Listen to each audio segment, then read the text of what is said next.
Et nous croyons que Dieu est bon. Et que au travers de sa bonté, il nous donne sa parole.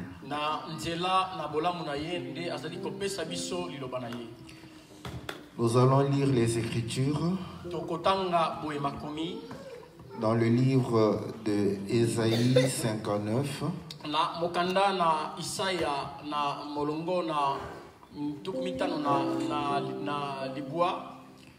Au verset 1 jusqu'au verset 3.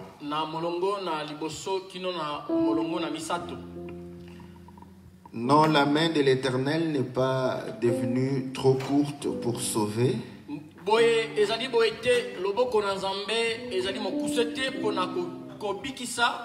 ni son oreille trop dure pour entendre.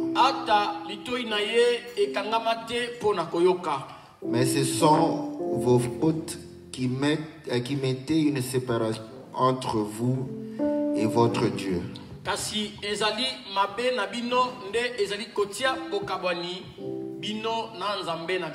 Ce sont vos péchés qui vous cachaient sa face et l'empêchaient de vous écouter.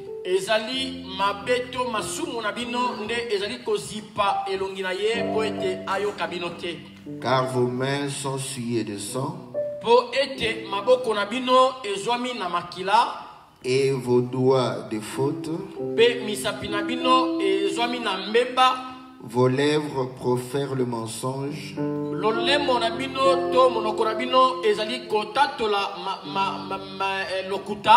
Votre langue murmure des perversités.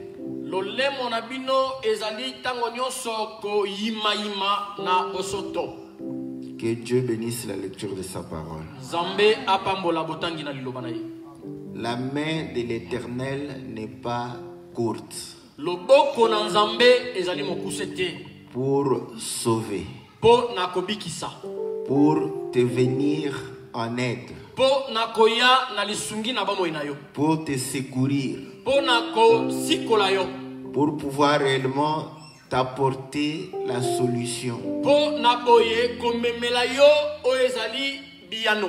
pour t'apporter la guérison. Mais le problème, qu'est-ce que la main de Dieu? Parce que nous pouvons croire, quand nous disons que la main de Dieu n'est pas courte, là on a l'image que comme je suis ici et vous êtes là-bas et que ma main ne peut pas vous atteindre. Là vous dites que ma main est trop courte. Voilà pourquoi quand quelqu'un tombe dans l'eau et on lui tend la main, mais parfois comme la main n'est pas trop longue, l'homme peut pouvoir se noyer parce que la main n'a pas été suffisamment longue pour pouvoir saisir. C'est l'image que nous avons. C'est l'image que les gens se représentent généralement. Ils s'imaginent une main. Et une main qui va venir pouvoir réellement te sortir de tes problèmes. Une main qui va pouvoir résoudre tes problèmes.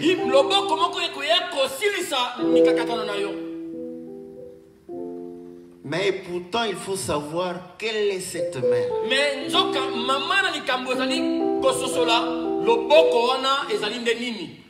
Je me rappelle un film américain, Les 4 Fantastiques.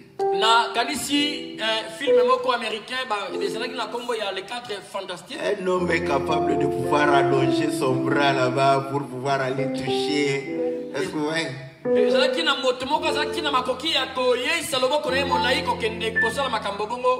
Et c'est l'image qu'on a. C'est aussi normal Normal de penser comme ça.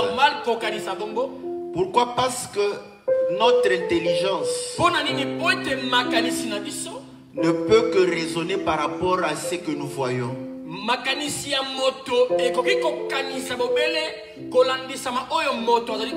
Parce que lorsque l'Éternel dit que ma main n'est pas courte, je pense à cette main ici. Et je crois aussi que tu penses à cette main. Parce que c'est que toi tu sais qu'on appelle la main, c'est ça. Mais le problème maintenant, c'est que la main de Dieu, c'est ça. Et ainsi, vous allez comprendre que la manière de pouvoir penser n'est pas la même manière que Dieu pense. C'est que l'homme appelle main, c'est pas ce que Dieu appelle main. D'où si tu crois que la main de Dieu c'est ça, tu vas attendre une main comme ça pour pouvoir venir te secourir. Mais tu ne la verras jamais. Et ainsi, tu ne sauras pas avoir le secours nécessaire de la part du Seigneur. Voilà pourquoi vous allez comprendre que la manière naturelle de penser est un frein de pouvoir connaître Dieu. Est-ce que vous comprenez? Mais pourtant, Dieu est esprit. Mais il s'adresse aux hommes. Et il sait que son langage n'est pas accessible. Mais qu'est-ce que Dieu a fait? Dieu prend sa pensée et il vient pour parler avec l'homme. Il prend cette pensée, il le met dans le langage de l'homme afin de pouvoir parler à l'homme. C'est comme si tu pars aux États-Unis. Tu penses en français. Est-ce que vous comprenez? Mais pour communiquer avec eux, tu dois prendre cette pensée-là qui dans ta tête est en français et pouvoir le traduire en anglais pour leur parler. Voilà pourquoi, quand nous le faisons, parfois nous renversons les mots dans les phrases. Parce qu'en français, la construction de phrases se fait autrement. Parce que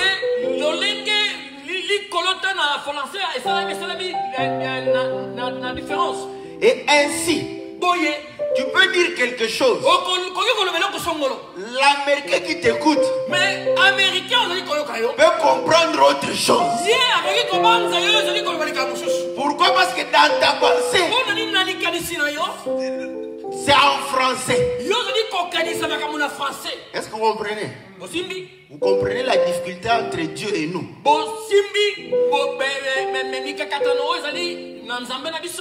Voilà pourquoi le langage biblique n'est pas en français ni en hébreu. Si c'était en hébreu, les Israélites allaient croire à la parole. Dans le langage de Dieu, c'est la pensée de Dieu. Mais cette pensée, comme Dieu sait que sa pensée est éloignée de nos pensées, il utilise un langage que nous comprenons. Mais non pas pour parler des choses que nous connaissons. Mais c'est pour parler de ces choses à lui. Est-ce que vous comprenez que quand tu lis la Bible, il faut toujours comprendre que la manière dont je suis en train de lire, même un musulman peut lire ça et peut pouvoir expliquer expliquer ça en français. Même athée. Mais maintenant le problème, il faut chercher ce que Dieu voulait dire exactement. Est-ce que vous savez que dans les Écritures, il est interdit de manger le porc? Mais pourquoi nous mangeons le porc? Oh, le Seigneur est venu abolir la loi. Mais le Seigneur va te contredire. Parce que dans Matthieu 5, verset 17, il dit, ne croyez pas que je suis venu abolir la loi, mais je suis venu accomplir la loi.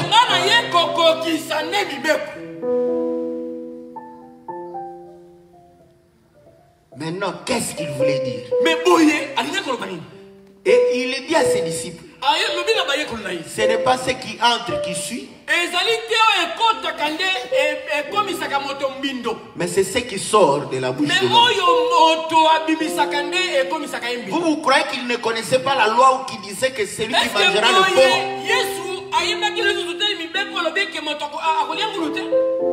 sera souillé?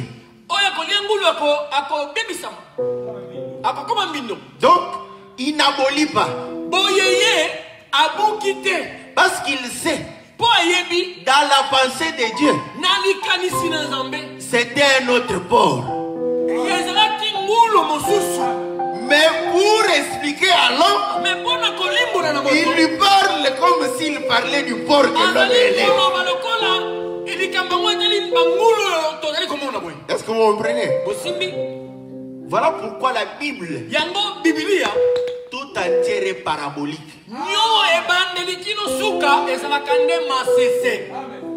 Jésus part ressusciter Lazare. J'ai vu un pasteur ressusciter les morts. Il a appelé la télévision,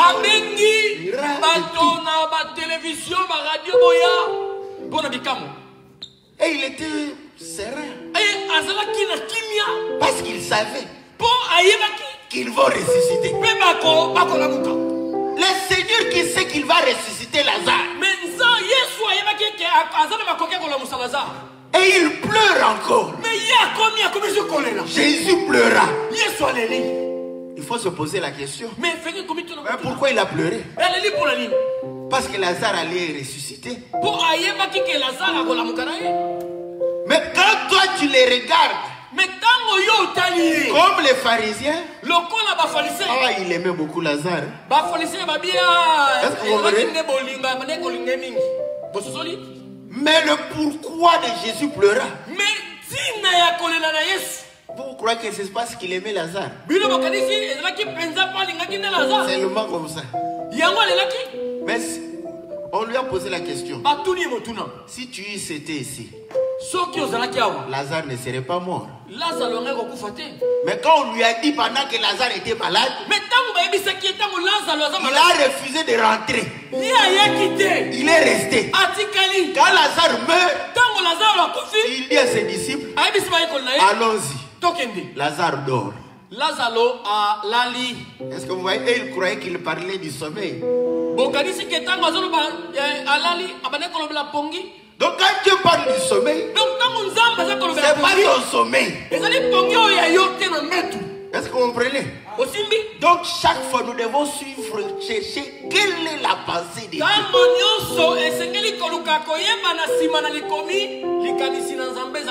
Si tu n'as pas cette pensée, tu n'as pas encore la parole de Dieu. Parce que la parole de Dieu,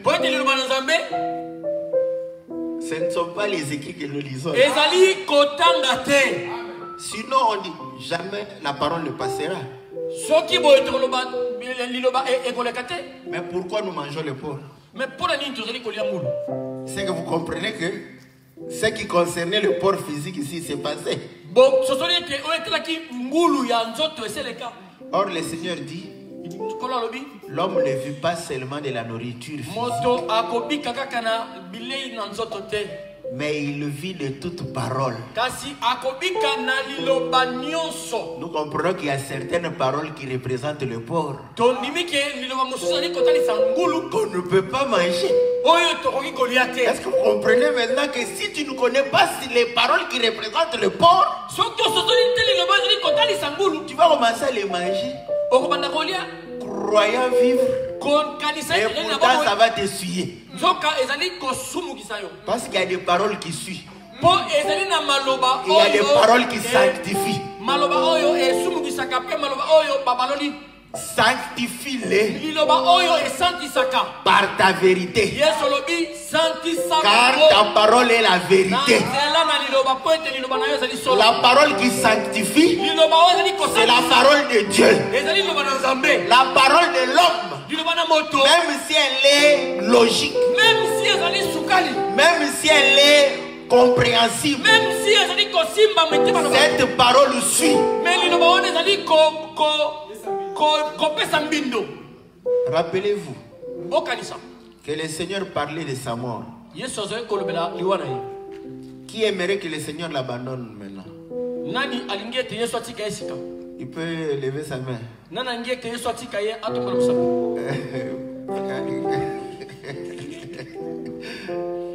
que vous comprenez? Donc on ne veut pas que le Seigneur nous abandonne. Mais maintenant quand le Seigneur parlait à Pierre, Pierre lui dit: ah Seigneur, nous ne voulons pas que tu meurs. Nous ne voulons pas que tu nous quittes. Que cela ne t'arrive pas. Mais c'était logique, non? Toi tu es avec le Seigneur, tu aimerais que le Seigneur meure? Non, c'est normal. Mais le Seigneur dit: arrière de moi Satan. Donc une bonne pensée humaine et charnelle, terrestre et diabolique. Simplement diabolique. Parce que ça ne veut pas que la volonté de Dieu s'accomplisse. Ceci c'est pourquoi. C'est pour vous amener à comprendre. Même une simple écriture, il faut la saisir non pas comme nous les hommes nous la saisissons, mais comme Dieu la comprend. Maintenant l'homme est là pour nous aider. Car l'homme a été créé à l'image de Dieu. Est-ce que nous sommes d'accord? Voilà pourquoi un jour Dieu disait à Israël: pourquoi voulez-vous suivre les dieux étrangers? Pourquoi voulez-vous être comme les autres? Parce que le peuple de Dieu n'est pas comme tous les autres peuples. Ce peuple est mis à part. Demandez à Balak qui a voulu maudire ce peuple. Il a appelé Balaam pour maudire le peuple. Balaam regarde et dit: ce peuple n'a pas de demeure parmi les hommes. Voilà pourquoi nous ne faisons pas les choses parce que les autres le font. Nous ne confessons pas les choses parce que les autres confessent. Nous faisons les choses que Dieu nous recommande. Nous faisons ce qu'est la volonté de Dieu.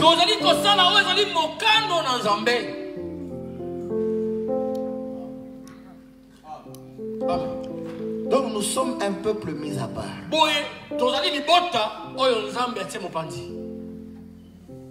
Il dit: ils ont des dieux qui ont des yeux, mais qui ne voit, il voit. Donc quand il fabrique un Dieu, voyez l'homme, il veut voir son Dieu avec les yeux. Il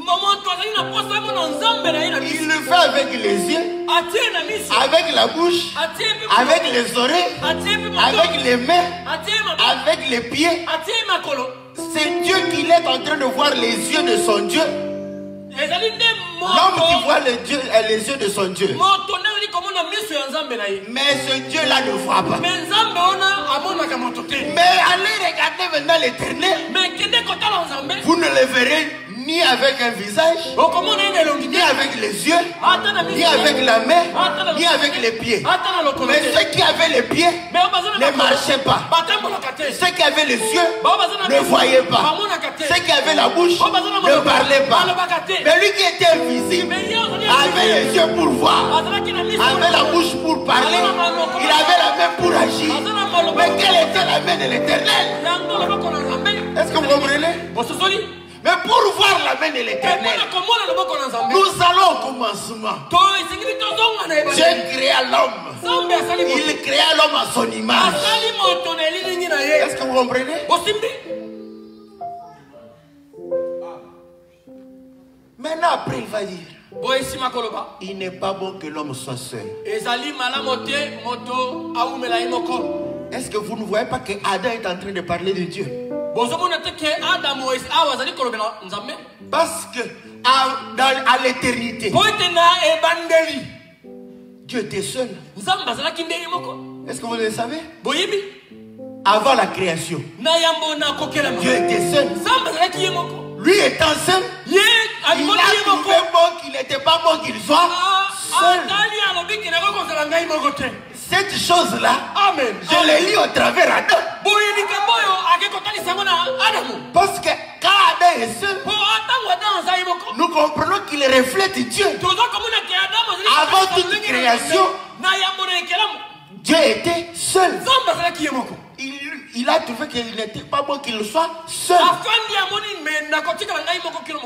Mais il faudrait que je puisse réellement avoir des êtres semblables.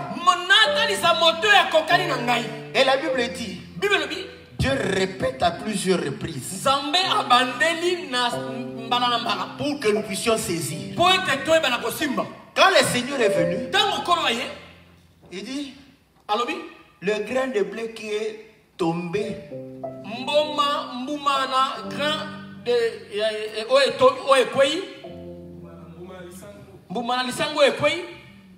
s'il meurt, il reste seul.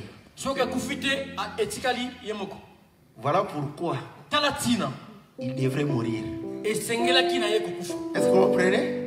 Il n'est pas bon que l'homme soit seul. Et quand Pierre a dit, nous ne voulons pas que tu meurs, mais il dit, mais comment je vais accomplir l'écriture d'Adam? Pour que je ne sois pas seul, il faut que je meure. Car le grain de blé qui meurt va apporter beaucoup de fruits. Voilà pourquoi, avant que Ève ne soit, il a fallu que Adam dorme. Or, le sommeil d'Adam, c'est ce que le Seigneur appelle le sommeil de Lazare. Donc Adam devrait mourir pour qu'il ne soit pas seul. Est-ce que vous comprenez? Mais avant que Ève ne soit dehors, Ève était en Adam. Est-ce que vous comprenez? Voilà pourquoi quand Ève est sortie, Adam dira, voici cette fois-ci, chair de ma chair, os de mes os. On l'appellera femme. Parce que les autres fois, j'ai vu une lionne. Une lionne venir. Adam regarde. Et si celle-ci, je la mets dans la maison, oh, je serai commandé par elle. Dès que je vais parler, qu'est-ce que tu dis? Je crois que on est en Afrique ici. En Algérie. Non, pas celle-ci. Allez, ça côté. Regarde encore. Voyez un paon. Femelle. En train de marcher. Calme. Oh là. Si je prends celle-ci. Quand il veut commencer à dire, j'ai faim.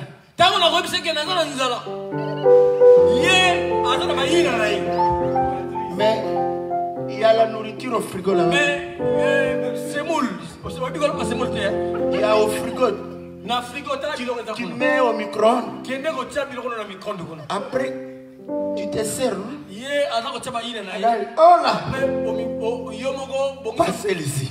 Est-ce que vous comprenez? Parce que l'État est en train de chercher une femme semblable à lui. Est-ce que vous comprenez?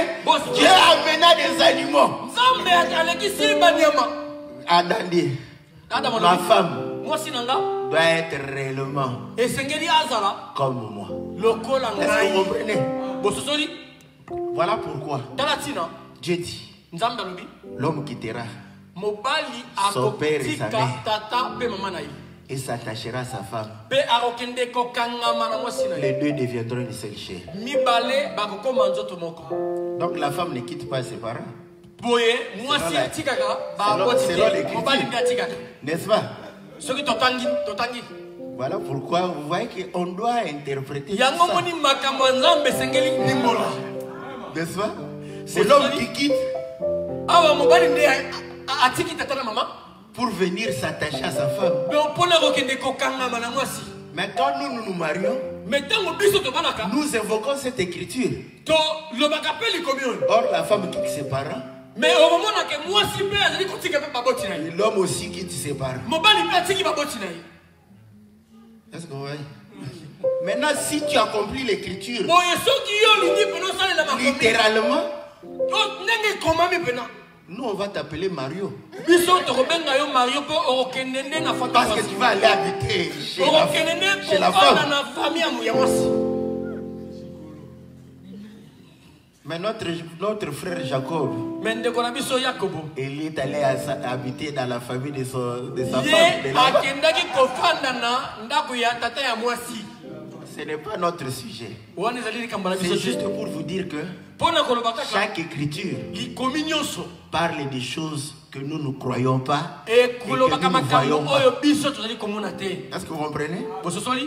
Donc, ce qui était un auparavant, c'est ce que Dieu unit encore. Est-ce que vous comprenez? Les deux deviendront une seule chair. Mais avant d'être deux, ils étaient une seule chair. Ils sont devenus deux et ils sont redevenus une seule chair. Est-ce que vous comprenez? Or, l'homme et la femme parlaient des choses de Dieu. Est-ce que vous comprenez? Et ainsi nous comprenons le véritable homme. C'est Dieu lui-même. Et Ève, c'est sa chair. C'est son os. C'est que c'est son peuple. Voilà pourquoi Dieu n'a pas eu honte de dire à Israël, moi votre créateur, je suis votre époux. Est-ce que vous comprenez? Donc Dieu est le peuple, c'est le mariage. Est-ce que vous comprenez? Dieu c'est l'homme, le peuple c'est la femme. Voilà pourquoi vous allez comprendre qu'il le réalise avec le Seigneur aussi. Avant que l'Église soit manifestée, il fallait que le Seigneur meure. Et l'église va être manifestée. Mais l'église, la tête de l'église, c'est le Seigneur. Donc le Seigneur et l'église, c'est un seul corps. Est-ce que vous comprenez?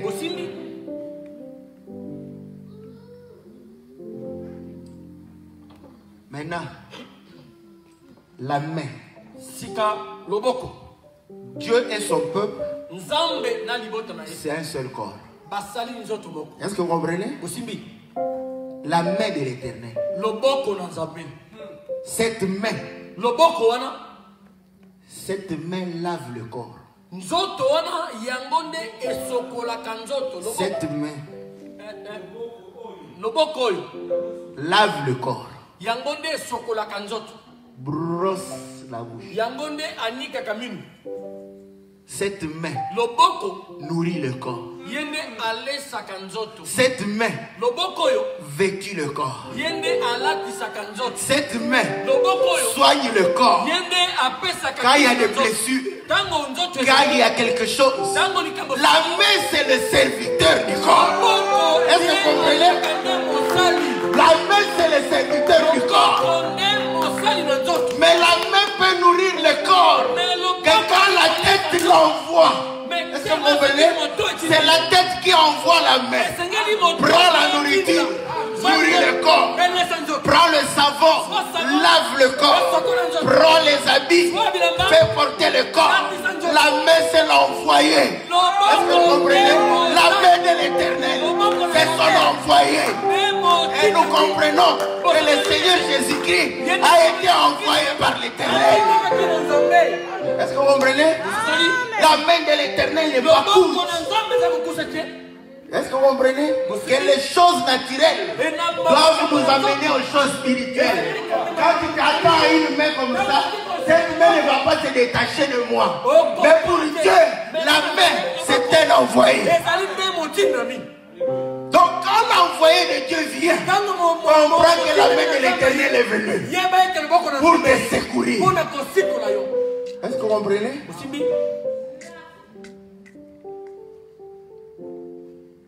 Voilà pourquoi la main de l'Éternel, le Seigneur Jésus,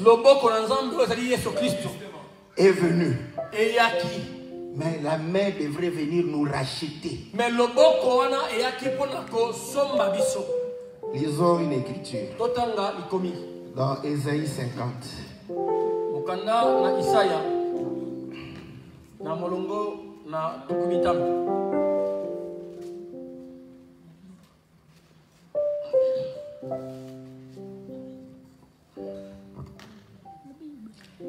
Je lis le verset, je crois, 2. Je suis venu, pourquoi il n'y avait-il personne? J'ai appelé, pourquoi personne n'a-t-il répondu? Ma main est-elle donc trop courte pour racheter? N'ai-je pas assez de force pour délivrer? Par ma menace, je dessèche la mer.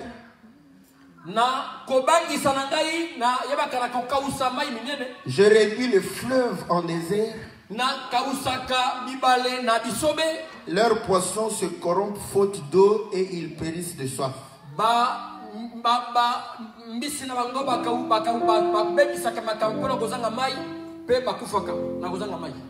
Vous voyez le Seigneur Jésus, il est venu chez les siens. Les siens ne l'ont pas reçu. Il n'y avait personne pour l'accueillir. Il les a appelés, mais personne. Voilà pourquoi la Bible dit, si tu entends aujourd'hui ça, n'endurcis pas ton cœur. Parce que cette main, c'est la parole qui t'est envoyée pour te secourir. Est-ce que vous comprenez? Mais quand tu rejettes la parole, tu vas demeurer dans ton péché. Voilà pourquoi il disait, est-ce que ma main est courte? Ce sont vos péchés. Parce que les péchés éloignent quelqu'un de Dieu. Et là, vous allez comprendre que la main de l'Éternel ne viendra pas te secourir. Parce que Dieu est le péché. Il est. Voilà, le péché. Est-ce que vous comprenez? Mais écoutez, le Seigneur est venu. On dit que la main est là pour racheter. Or, vous savez que nous avons été rachetés par le sang du Seigneur Jésus. Vous savez, quand il est mort et il est ressuscité d'entre les morts, il va apparaître à ses disciples. Il va leur montrer les mains. Est-ce que vous voyez? Il montre les mains pour que vous sachiez que j'ai été crucifié. Est-ce que vous comprenez que l'œuvre de la croix était marquée sur sa main? Est-ce que vous voyez? Mais posez-vous maintenant la question. Quand il marchait avec les disciples de Maïs, pourquoi ils n'ont pas vu ses mains avec des cicatrices?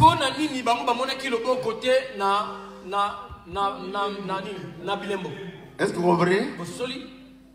Mais quand Thomas a douté, lui-même a dit, pour que je croie, je dois prendre mon doigt et mettre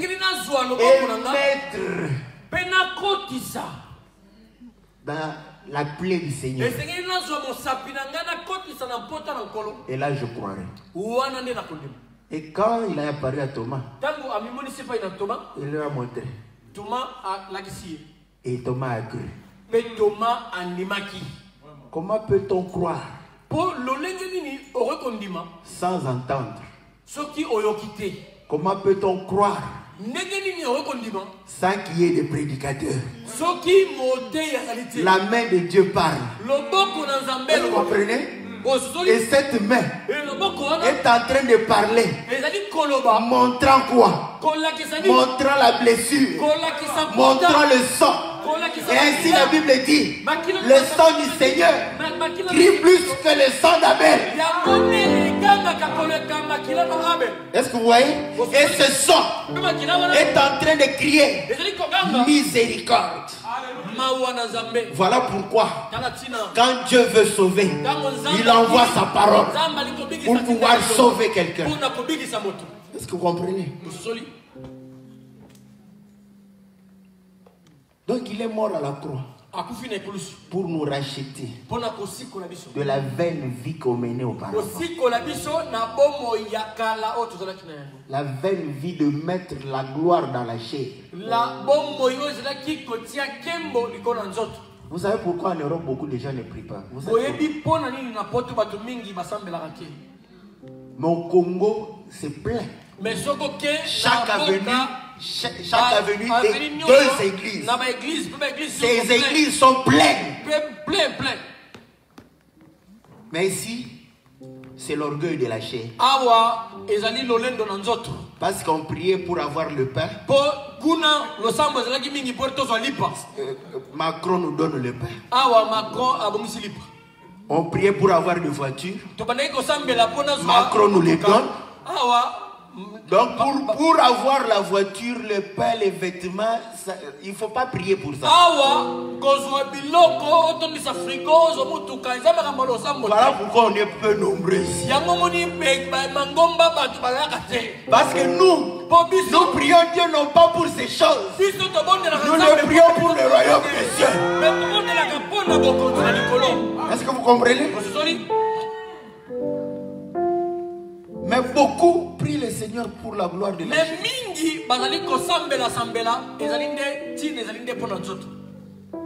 Voilà pourquoi quand ils n'ont pas de séjour, là ils viennent à l'église. Dès qu'il a le séjour, il aura une bonne excuse Parce qu'il travaillera 8 heures par jour, même 10 heures par jour, et 6 jours sur 7, ou 5 jours sur 7. Et en Europe, ce n'est pas 8 heures au travail, mais 8 heures de travail.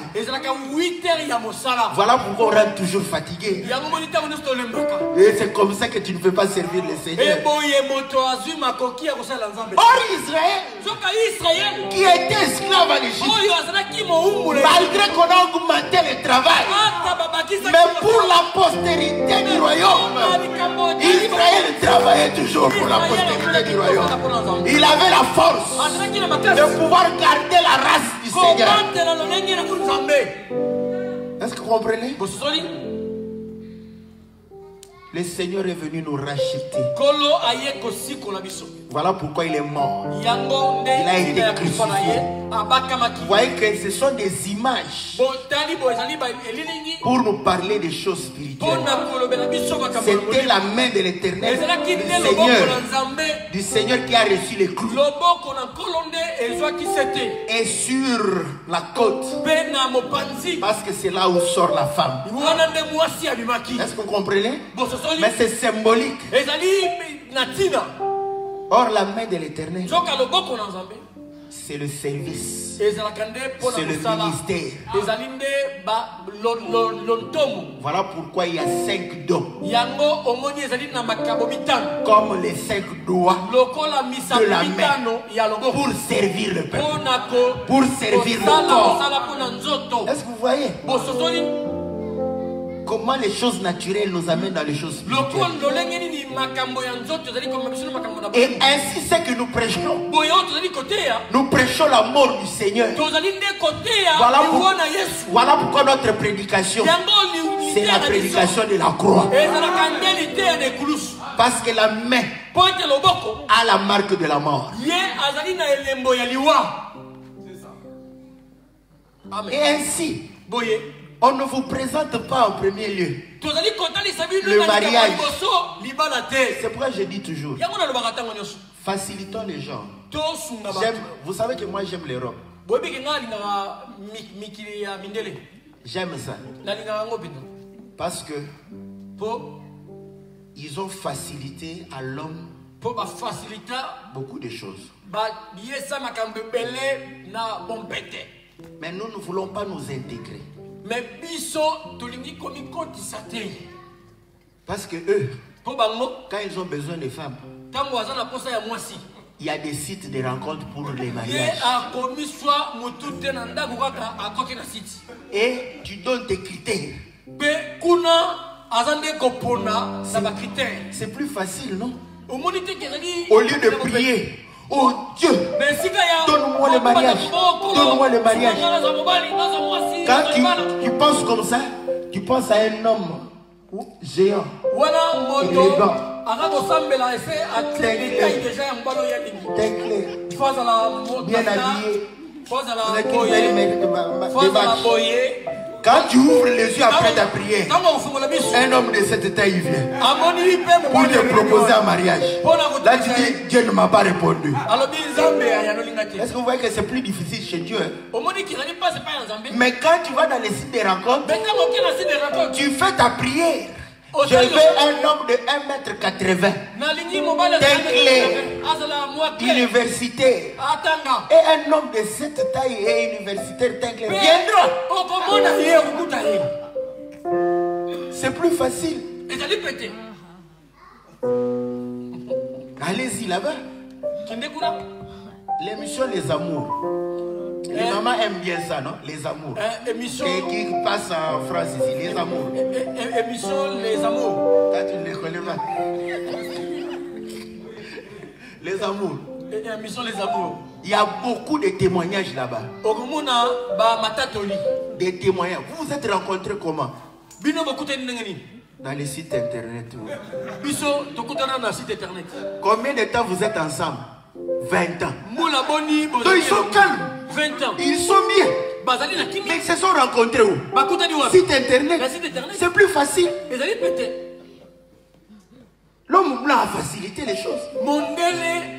Si tu viens ici, le mariage que tu dois chercher en premier lieu, c'est que tu sois épouse du Seigneur Jésus. Est-ce que vous voyez? Ça, c'est le premier mariage que nous cherchons. Maintenant, le second sera comme le matamisi, le surcroît que le Seigneur va te donner. Est-ce que vous comprenez? Pourquoi? Parce que le Seigneur dit, quand le grain de blé tombe parmi les épines, il dit les épines sont les soucis du siècle présent.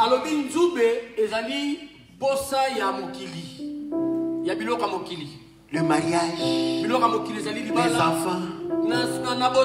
Après, quand tu auras les enfants,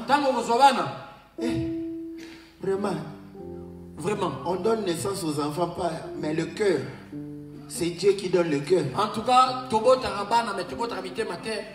mais quand tu priais, le Dieu de Anna, donne-moi un enfant. Tu n'as pas prié le Dieu de Anne. Parce que si tu avais prié le Dieu de Anne, quand Dieu va te donner cet enfant, tu vas prendre cet enfant pour le service du temple. Tu ne vas pas le laisser comme ça. Anne a dit, donne-moi un enfant. Mais cet enfant, ce n'est pas pour moi. Cet enfant, c'est pour toi, Dieu. Et il va te servir. Est-ce que vous comprenez que nous demandons, mais nous demandons mal. Nous demandons pour notre plaisir, pour le plaisir de la chair, et non pour la gloire de Dieu. Et quand Dieu nous donne, on ne le sert pas avec ce que Dieu nous donne. Or, si nous demandons pour Dieu, quand il va te donner l'argent, l'œuvre de Dieu va pouvoir bénéficier de cela. Quand il va te donner la bénédiction, les frères et les sœurs vont profiter de cela. La main de Dieu n'est pas courte. C'est notre cœur qui est incrédule. C'est nous qui sommes plongés dans les soucis.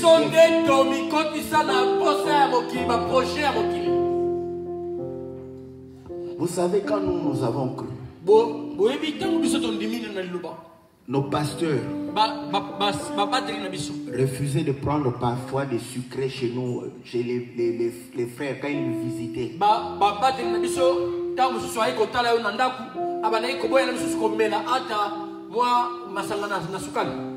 Il disait, cet argent tu le gardes. Quand tu viens au culte, tu donnes l'offrande. Et pourtant, il va quitter chez toi, rentrer chez lui à pied. Il préfère que l'œuvre de Dieu en bénéficie, que sa chair puisse profiter. Mais quand nous recevons les visiteurs, nous faisons tout pour les mettre à l'aise. Mais est-ce que nous faisons la même chose pour l'œuvre de Dieu?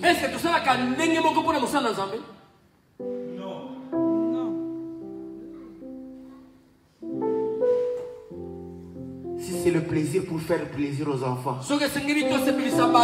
l'anniversaire de l'enfant, tu peux débourser 500 €. Mais est-ce que tu peux débourser aussi 500 € aussi facilement pour ton enfant qui pourra, quand il sera marié, ne même plus t'aider?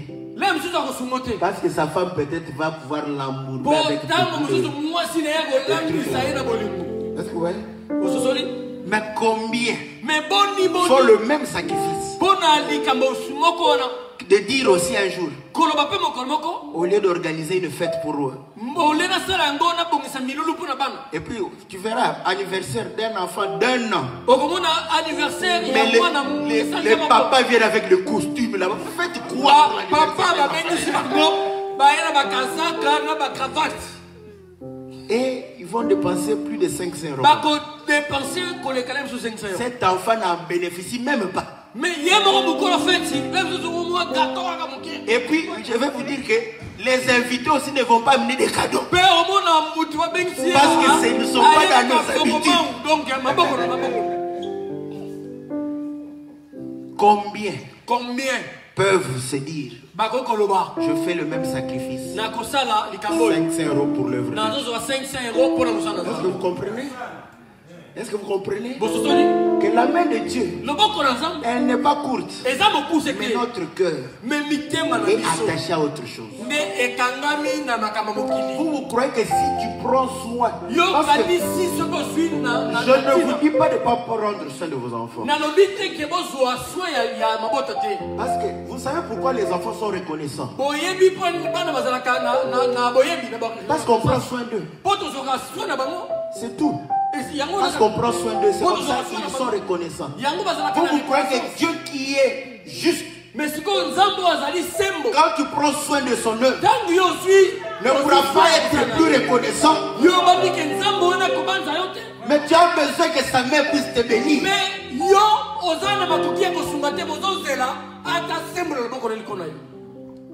Sa main n'est pas courte. C'est notre cœur. C'est notre vie. Il faut se demander, est-ce que vraiment ma vie est attachée au Seigneur?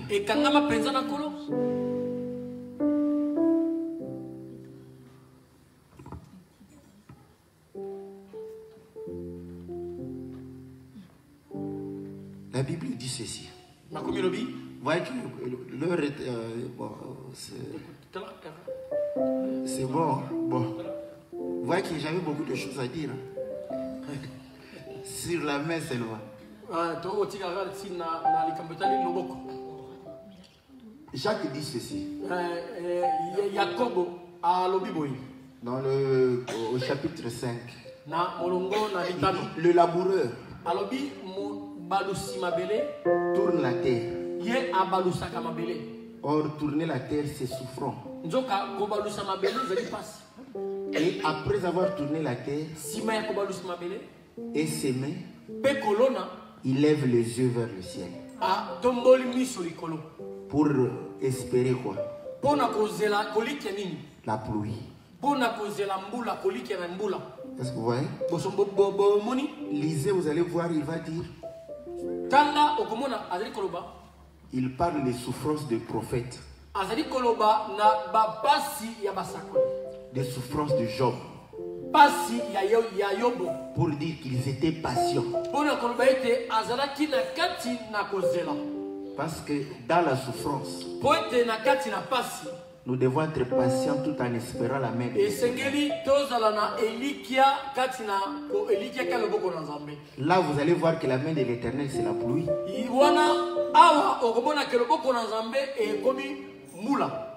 Voilà pourquoi quand Élie va pouvoir réellement fermer le ciel, au moment où il voulait ouvrir le ciel, il va prier. Il va dire à son serviteur, va regarder. Qu'est-ce que tu vois? Il dit, je ne vois rien. Une première fois, deuxième fois, 7 fois. Nous, quand nous prêchons, nous devons savoir pourquoi la première fois il n'y a rien eu. C'est seulement la 7e fois. Est-ce que vous voyez? Mais à la 7e fois, il dira, je vois un nuage comme la pomme d'une main.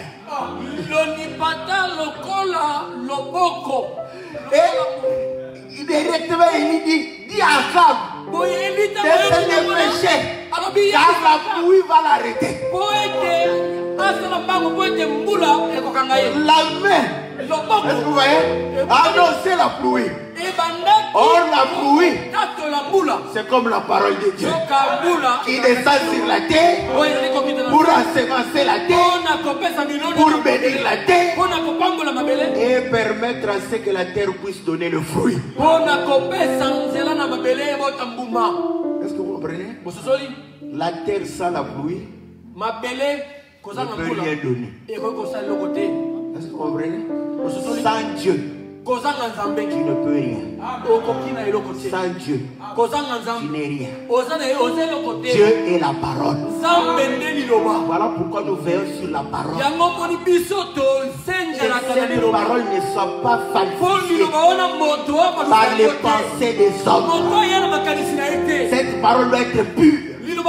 Parce que la nourriture que nous mangeons, c'est une nourriture pure, sans tache, ni ride, une nourriture excellente. Que la parole de Dieu puisse réellement vous bénir.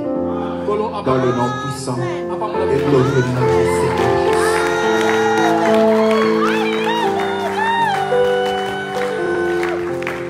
Nous allons nous mettre debout. Nous allons prier le Seigneur. Tu vas prier. Dire au Seigneur, Seigneur, j'ai compris que ta main n'est pas courte. Ta parole n'est pas loin de moi. Cette parole, elle est prête. Cette parole est réellement mon secours. Laisse que mon cœur soit réellement attaché à cette parole. Et qu'au travers de ta parole, que le secours me soit accordé. Que la bénédiction me soit accordée. Que la guérison me soit accordée. Que la solution à mes préoccupations me soit accordée. Nous prions dans le nom puissant et glorieux de notre Seigneur Jésus.